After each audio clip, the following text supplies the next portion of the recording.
News, ಇದು ನಿಮ್ಮ ಧ್ವನಿ. ನಮಸ್ಕಾರ. ಎಸ್ ನ್ಯೂಸ್ಗೆ ಸ್ವಾಗತ. ನಾನು ಎಸ್ ದೇವೇಂದ್ರಗೌಡ. ಇಂದಿನ ಮುಖ್ಯಾಂಶಗಳು. ಅನಧಿಕೃತ ಶಿಕ್ಷಣ ಸಂಸ್ಥೆಯಿಂದ ವಿದ್ಯಾರ್ಥಿಗಳ ಭವಿಷ್ಯ ಬುಡಮೇಲು. ಸಚಿವ ಪ್ರಿಯಾಂಕ ಖರ್ಗೆ ರಾಜೀನಾಮೆಗೆ ಭಾಜಪ ಆಗ್ರಹ. ಮೂಡಲಗುಂಡ ಗ್ರಾಮದ ಮಹಿಳೆ ಮೇಲೆ ದೌರ್ಜನ್ಯ ಖಂಡಿಸಿ ಜೆಎಂಎಸ್ನಿಂದ 21ರಂದು ದೇವದುರ್ಗದಲ್ಲಿ ಪ್ರತಿಭಟನೆ. ಗಡಿ ಗ್ರಾಮ ಬುಕ್ಕನಹಟ್ಟಿಗೆ ಸಾರಿಗೆ ಬಸ್ ಸಂಚಾರದ ಸೌಕರ್ಯ ಕಲ್ಪಿಸಿ ಕರವೇ ಸ್ವಾಭಿಮಾನಿ ಬಣ ಮನವಿ.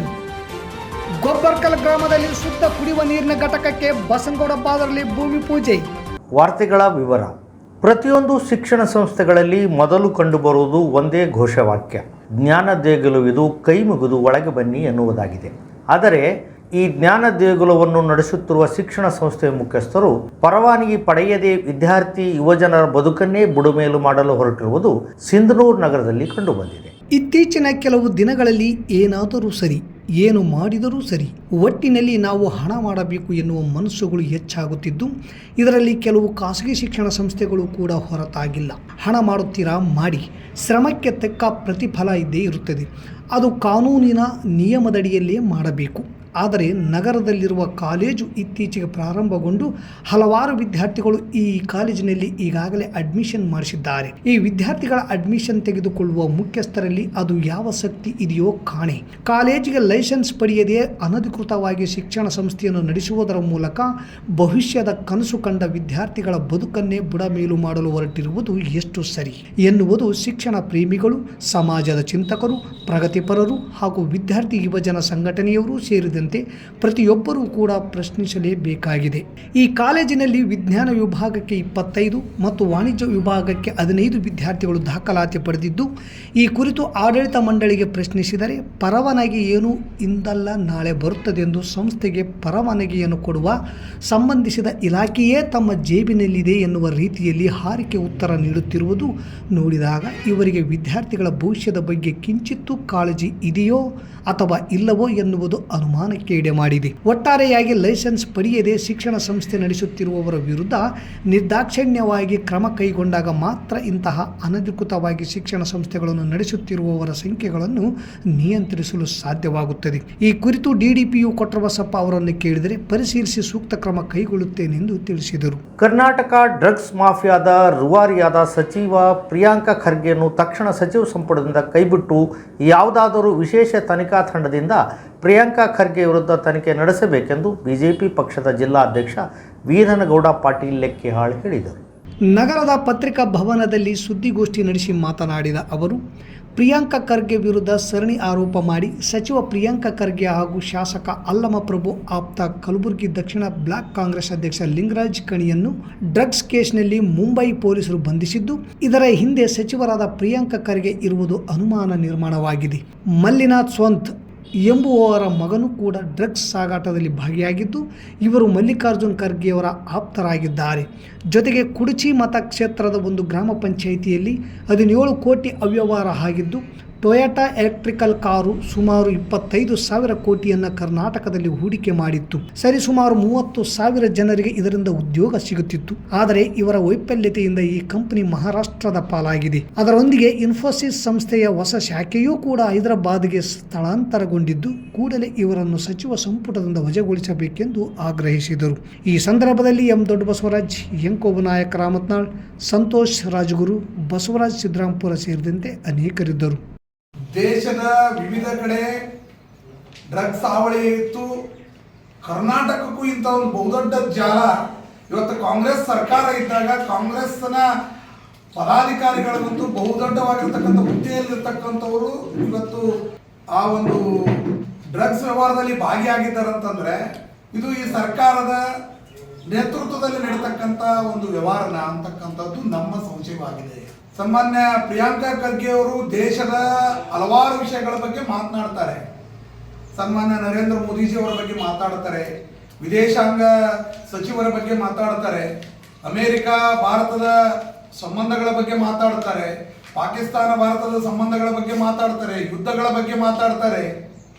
ಇವತ್ತು ಈ ನೆಲದ ತನ್ನ ಸ್ವಕ್ಷೇತ್ರದಲ್ಲಿರ್ತಕ್ಕಂಥ ಡ್ರಗ್ಸ್ ವ್ಯವಹಾರದ ಬಗ್ಗೆ ತಮ್ಮ ನೇತೃತ್ವದಲ್ಲಿ ನಡೀತಾ ಇದ್ರು ಕೂಡ ಇದ್ರ ಬಗ್ಗೆ ತಾವು ಯಾಕೆ ಚಕಾರ ಎತ್ತಲಿಲ್ಲ ಅಂತಕ್ಕಂಥ ದೇವದುರ್ಗ ತಾಲೂಕಿನ ಮೂಡಲಗುಂಡ ಗ್ರಾಮದ ಮಹಿಳೆ ಮೇಲೆ ದೌರ್ಜನ್ಯವೆಸಗಿ ಅವರ ಕುಟುಂಬದ ಮೇಲೆ ಜಾತಿ ನಿಂದನೆ ಕೇಸ್ ದಾಖಲಿಸಿದ ಪೊಲೀಸರ ನಿರ್ಲಕ್ಷ್ಯ ಖಂಡಿಸಿ ಅವರ ಮೇಲೆ ಸೂಕ್ತ ಕ್ರಮ ಕೈಗೊಳ್ಳಲು ಒತ್ತಾಯಿಸಿ ಇದೇ ತಿಂಗಳು 21ರಂದು ದೇವದುರ್ಗದ ಸರ್ಕಲ್ ಇನ್ಸ್ಪೆಕ್ಟರ್ ಕಚೇರಿ ಮುಂದೆ ಅಖಿಲ ಭಾರತ ಜನವಾದಿ ಮಹಿಳಾ ಸಂಘಟನೆ ನೇತೃತ್ವದಲ್ಲಿ ಪ್ರತಿಭಟನೆ ನಡೆಸಲಾಗುವುದೆಂದು ಜಿಲ್ಲಾಧ್ಯಕ್ಷೆ ಶಕುಂತಲಾ ಪಾಟೀಲ್ ಹೇಳಿದರು.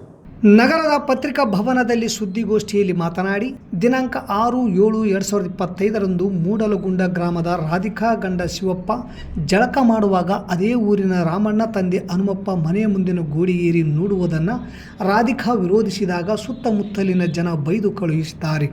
ನಂತರ ತನ್ನ ಸಹೋದರನ ಜೊತೆ ಕುಡಿದು ಬಂದು ರಾಧಿಕಾಳಿಗೆ ಬೈಯುವುದರ ಜೊತೆಗೆ ಎಡಕಪಾಳಕ್ಕೆ ಹೊಡೆದಿದ್ದು ಈ ಕುರಿತು ಊರಿನ ಹಿರಿಯರ ಸಮಕ್ಷಮದಲ್ಲಿ ಚರ್ಚೆಯಾಗಿ ಕೇಸ್ ಮಾಡಲು ಹಿರಿಯರು ತಿಳಿಸಿದಾಗ ಸಂಘಟನೆಯವರ ಮೊರೆ ಹೋಗಿ ಅವರ ಸಹಾಯದಿಂದ 7/7/2025 ಕೇಸ್ ದಾಖಲಾಗಿದೆ. ಕೇಸ್ ದಾಖಲಾದ ಕೂಡಲೇ ಮಹಿಳೆಯ ಸಹಾಯಕ್ಕೆ ಬರಬೇಕಾದ ಪೊಲೀಸ್ ಇಲಾಖೆ ಸಂಪೂರ್ಣ ತನಿಖೆ ಮಾಡಿ ರಾಮಣ್ಣನನ್ನು ಬಂಧಿಸದೇ ಇರುವುದು ಪೊಲೀಸರ ನಿರ್ಲಕ್ಷ್ಯ ತೋರಿಸುತ್ತದೆ.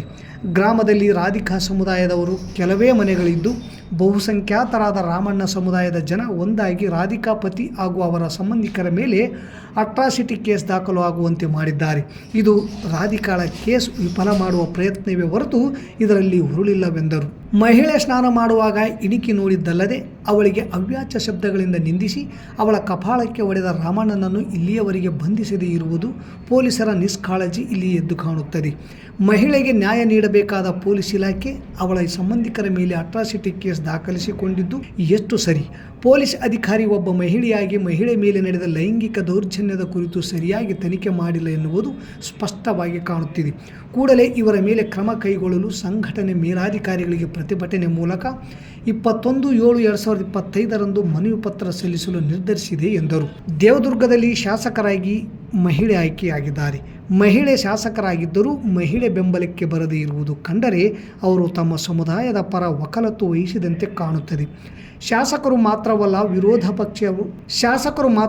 ವಿರೋಧ ಪಕ್ಷದವರೂ ಕೂಡ ಈ ಘಟನೆಯ ಕುರಿತು ತುಟಿ ಪಿಟಿಕ್ ಅನ್ನುತ್ತಿಲ್ಲ. ಇದರ ಅರ್ಥ ಯಾರ ಮೇಲೆ ಏನಾದರೇನು ತಮ್ಮ ಸಮುದಾಯದ ಹಿತ ಮುಖ್ಯವಾದಂತಿದೆ. ಆಳುವ ಮತ್ತು ವಿರೋಧ ಪಕ್ಷಗಳಿಗೆ ಈ ತರಹದ ಘಟನೆಗಳು ದಿನನಿತ್ಯ ನಡೆಯುತ್ತಿದ್ದರೂ ಧೈರ್ಯ ಇರುವ ಕೆಲವರು ಮಾತ್ರ ಪ್ರತಿಭಟಿಸುತ್ತಿದ್ದಾರೆ. ಇಂಥವರ ಪರ ನಮ್ಮ ಸಂಘಟನೆ ಸದಾ ಇರುತ್ತದೆ ಮತ್ತು ಇಂತಹ ಘಟನೆ ನಡೆದಾಗ ಕೂಡಲೇ ಪೊಲೀಸ್ ಇಲಾಖೆ ಸ್ಪಂದಿಸಬೇಕೆಂದು ಒತ್ತಾಯಿಸಿದರು. ಈ ಸಂದರ್ಭದಲ್ಲಿ ವರಲಕ್ಷ್ಮಿ, ಎಚ್ ಪದ್ಮ, ಶಕುಂತಲಾ ದೇಸಾಯಿ, ಜಾಕಿರಾ ಬೇಗಂ, ವನಜಾಕ್ಷಿ, ಶಾಂತಕುಮಾರಿ, ನಾಗರತ್ನ ಸೇರಿದಂತೆ ಅನೇಕರು ಉಪಸ್ಥಿತರಿದ್ದರು. ತಾಲೂಕಿನ ಗಡಿ ಗ್ರಾಮ ಬುಕ್ಕನಟ್ಟಿಗೆ ಸಾರಿಗೆ ಬಸ್ ಸಂಚಾರ ಸೌಕರ್ಯ ಕಲ್ಪಿಸುವಂತೆ ಆಗ್ರಹಿಸಿ ಕರ್ನಾಟಕ ರಕ್ಷಣಾ ವೇದಿಕೆಯ ಸ್ವಾಭಿಮಾನಿ ಬಣದಿಂದ ವಿದ್ಯಾರ್ಥಿಗಳೊಂದಿಗೆ ಕಲ್ಯಾಣ ಕರ್ನಾಟಕ ರಸ್ತೆ ಸಾರಿಗೆ ನಿಗಮದ ಸ್ಥಳೀಯ ಘಟಕದ ವ್ಯವಸ್ಥಾಪಕ ಹೊನ್ನಪ್ಪ ಅವರಿಗೆ ಇಂದು ಮನವಿ ಪತ್ರ ಸಲ್ಲಿಸಲಾಯಿತು. ತಾಲೂಕು ಘಟಕದ ಅಧ್ಯಕ್ಷ ಮಂಜುನಾಥ್ ಗಾಣಗೇರ್ ಮಾತನಾಡಿ, ಸಿಂಧನೂರು ತಾಲೂಕಿನ ಬುಕ್ಕನಹಟ್ಟಿ ಗ್ರಾಮವು ತಾಲೂಕು ಕೇಂದ್ರದಿಂದ ಸುಮಾರು 30 ಕಿಲೋಮೀಟರ್ ಅಂತರದಲ್ಲಿದ್ದು ಗಡಿ ಗ್ರಾಮವಾಗಿದೆ. ಇಲ್ಲಿಗೆ ಸಾರಿಗೆ ಬಸ್ ಸಂಚಾರ ಸೌಕರ್ಯವಿಲ್ಲ. ಇದರಿಂದಾಗಿ ನಗರದ ಶಾಲಾ ಕಾಲೇಜಿಗೆ ಹೋಗುವ ನೂರಾರು ವಿದ್ಯಾರ್ಥಿಗಳಿಗೆ ದಿನವೂ ಬೆಳಗ್ಗೆ ಬುಕ್ಕನಹಟ್ಟಿಯಿಂದ 2 ಕಿಲೋಮೀಟರ್ ಅಂತರದಲ್ಲಿರುವ ಉಮಲುಟಿ ಗ್ರಾಮಕ್ಕೆ ನಡೆದುಕೊಂಡೇ ಬಂದು ಅಲ್ಲಿಂದ ಸಿಂಧನೂರು ನಗರಕ್ಕೆ ಹೋಗುತ್ತಿದ್ದಾರೆ. ಮಳೆಗಾಲದಲ್ಲಿ ಈ ವಿದ್ಯಾರ್ಥಿಗಳು ಅನಿವಾರ್ಯವಾಗಿ ಶಾಲಾ ಕಾಲೇಜಿಗೆ ಗೈರಾಗುವಂತಾಗಿದೆ. ಕಾರಣ ಇವರ ಶಿಕ್ಷಣದ ಮೇಲೆ ಪರಿಣಾಮ ಬೀಳುವ ಭಯವೂ ಕೂಡ ವಿದ್ಯಾರ್ಥಿಗಳಿಗೆ ಕಾಡುತ್ತಿದೆ. ಹೀಗಾಗಿ ಕೂಡಲೇ ಬಸ್ ಸಂಚಾರ ವ್ಯವಸ್ಥೆ ಕಲ್ಪಿಸಬೇಕು ಎಂದು ಒತ್ತಾಯಿಸಿ ಮನವಿ ಪತ್ರ ಸಲ್ಲಿಸಿ ಆಗ್ರಹಿಸಿದರು. ಪ್ರಧಾನ ಕಾರ್ಯದರ್ಶಿ ಅಯ್ಯಪ್ಪ ಮೇಟಿ ಮಾತನಾಡಿ, ಗ್ರಾಮದಿಂದ ನಗರದ ಆಸ್ಪತ್ರೆಗೆ ಚಿಕಿತ್ಸೆಗೆ ಗರ್ಭಿಣಿ ಮಹಿಳೆಯರು, ವಿಕಲಚೇತನರು ಹಾಗೂ ಹಿರಿಯ ನಾಗರಿಕರು ನಡೆದುಕೊಂಡೇ ಹೋಗುತ್ತಿದ್ದಾರೆ. ಕಳೆದ 2 ವರ್ಷಗಳ ಹಿಂದೆ ಬಸ್ ಸಂಚಾರ ಸೌಲಭ್ಯ ಇತ್ತು. ಆದರೆ ನಂತರ ವಿನಾಕಾರಣ ನಿಲ್ಲಿಸಲಾಗಿದ್ದು ಗ್ರಾಮಸ್ಥರು ಪಟ್ಟಣ ನಗರಗಳಿಗೆ ಹೋಗಲು ತೊಂದರೆಯಾಗಿದೆ. ಸಾರಿಗೆ ಬಸ್ ಸಂಚಾರ ಸೌಕರ್ಯ ಕಲ್ಪಿಸುವಂತೆ ಈಗಾಗಲೇ ಹಲವು ಬಾರಿ ಮನವಿ ಮಾಡಿದಾಗ್ಯೂ ಬಸ್ ಸಂಚಾರ ಆರಂಭಿಸಿರುವುದಿಲ್ಲ. ಶಾಲಾ ಕಾಲೇಜು ವಿದ್ಯಾರ್ಥಿಗಳ ಶಿಕ್ಷಣದ ಹಿತದೃಷ್ಟಿಯಿಂದ ಗ್ರಾಮಸ್ಥರ ಪ್ರಯಾಣಿಕರಿಗೆ ಅನುಕೂಲ ಕಲ್ಪಿಸಿ ಕೂಡಲೇ ಈ ಮಾರ್ಗದಲ್ಲಿ ಸಾರಿಗೆ ಸಂಸ್ಥೆ ಬಸ್ ಓಡಿಸಬೇಕು ಎಂದರು. ಸಿಂಧನೂರು ಬುಕ್ಕನಹಟ್ಟಿ ವಯ ಮಾರ್ಗವಾಗಿ ಬೆಳಿಗ್ಗೆ ಮಧ್ಯಾಹ್ನ ಹಾಗೂ ಸಂಜೆ ಬಸ್ ಸಂಚಾರ ಸೌಕರ್ಯ ಕಲ್ಪಿಸಬೇಕು ಹಾಗೂ ಶಾಲಾ ಕಾಲೇಜು ವಿದ್ಯಾರ್ಥಿಗಳು, ಹಿರಿಯ ನಾಗರಿಕರು, ವಿಕಲಚೇತನರು, ಗರ್ಭಿಣಿಯರು ಹಾಗೂ ಪ್ರಯಾಣಿಕರ ಸಂಖ್ಯೆಗೆ ಅನುಗುಣವಾಗಿ ಹೆಚ್ಚುವರಿ ಬಸ್ಸುಗಳನ್ನು ಈ ಮಾರ್ಗದಲ್ಲಿ ಓಡಿಸಬೇಕೆಂದರು. ಈ ಸಂದರ್ಭದಲ್ಲಿ ತಾಲೂಕು ಉಪಾಧ್ಯಕ್ಷ ಅಶೋಕ್, ತಾಲೂಕು ಸಂಚಾಲಕ ಖಾದರ್ ಭಾಷಾ, ತಾಲೂಕು ವಿದ್ಯಾರ್ಥಿ ಘಟಕದ ಅಧ್ಯಕ್ಷ ಆದಿ ಹಿರೇಮಠ್ ಹಾಗೂ ಗ್ರಾಮದ ವಿದ್ಯಾರ್ಥಿನಿಯರು ಇದ್ದರು. ವಿಧಾನ ಪರಿಷತ್ ಸದಸ್ಯರಾದ ಬಸನಗೌಡ ಬಾದರ್ಲಿ ಅವರು ತಾಲೂಕಿನ ಗೊಬ್ಬರಕಲ್ ಗ್ರಾಮದಲ್ಲಿ ಶುದ್ಧ ಕುಡಿಯುವ ನೀರಿನ ಘಟಕಕ್ಕೆ ಭೂಮಿ ಪೂಜೆ ನೆರವೇರಿಸಿದರು. ವಿಧಾನ ಪರಿಷತ್ ಸದಸ್ಯರ ಅನುದಾನದಲ್ಲಿ ಗೊಬ್ಬರಕಲ್ ಗ್ರಾಮದಲ್ಲಿ ಶುದ್ಧ ಕುಡಿಯುವ ನೀರಿನ ಘಟಕದ ಕಾಮಗಾರಿಗೆ ಭೂಮಿ ಪೂಜೆ ನೆರವೇರಿಸಿದ್ದು, ನಿಗದಿತ ಅವಧಿಯಲ್ಲಿ ಗುಣಮಟ್ಟದ ಕಾಮಗಾರಿ ನಡೆಸಬೇಕೆಂದು ಅಧಿಕಾರಿಗಳಿಗೆ ಹೇಳಿದರು. ಈ ವೇಳೆ ಯೂಸುಫ್ ಪಾಷಾ ದಡೆಸೂಗೂರ್, ಮಲ್ಲಿಕಾರ್ಜುನ ಹುಡಾ, ಹೇಮರಾಜ್ ಗೊಬ್ಬರಕಲ್, ಮಲ್ಲಯ್ಯ ಸ್ವಾಮಿ, ಚಂದ್ರಶೇಖರ್, ಶಿವು ಸೇರಿದಂತೆ ಗ್ರಾಮಸ್ಥರು ಉಪಸ್ಥಿತರಿದ್ದರು. ಮತ್ತೊಮ್ಮೆ ಮುಖ್ಯಾಂಶಗಳು. ಅನಧಿಕೃತ ಶಿಕ್ಷಣ ಸಂಸ್ಥೆಯಿಂದ ವಿದ್ಯಾರ್ಥಿಗಳ ಭವಿಷ್ಯ ಬುಡಮೇಲು. ಸಚಿವ ಪ್ರಿಯಾಂಕ ಖರ್ಗೆ ರಾಜೀನಾಮೆಗೆ ಭಾಜಪ ಆಗ್ರಹ. ಮೂಡಲಗುಂಡ ಗ್ರಾಮದ ಮಹಿಳೆ ಮೇಲೆ ದೌರ್ಜನ್ಯ ಖಂಡಿಸಿ ಜೆಎಂಎಸ್ನಿಂದ 21ರಂದು ದೇವದುರ್ಗದಲ್ಲಿ ಪ್ರತಿಭಟನೆ. ಗಡಿ ಗ್ರಾಮ ಬುಕ್ಕನಹಟ್ಟಿಗೆ ಸಾರಿಗೆ ಬಸ್ ಸಂಚಾರದ ಸೌಕರ್ಯ ಕಲ್ಪಿಸಿ ಕರವೇ ಸ್ವಾಭಿಮಾನಿ ಬಣ ಮನವಿ. ಗೊಬ್ಬರಕಲ್ ಗ್ರಾಮದಲ್ಲಿ ಶುದ್ಧ ಕುಡಿಯುವ ನೀರಿನ ಘಟಕಕ್ಕೆ ಬಸನಗೌಡ ಬಾದರ್ಲಿ ಭೂಮಿ ಪೂಜೆ. ಇಲ್ಲಿಗೆ ವಾರ್ತಾ ಪ್ರಸಾರ ಮುಕ್ತಾಯವಾಯಿತು. ನಿರಂತರ ಸುದ್ದಿಗಾಗಿ ವೀಕ್ಷಿಸಿ ಎಸ್ ನ್ಯೂಸ್. ಇದು ನಿಮ್ಮ ಧ್ವನಿ. ನಮಸ್ಕಾರ.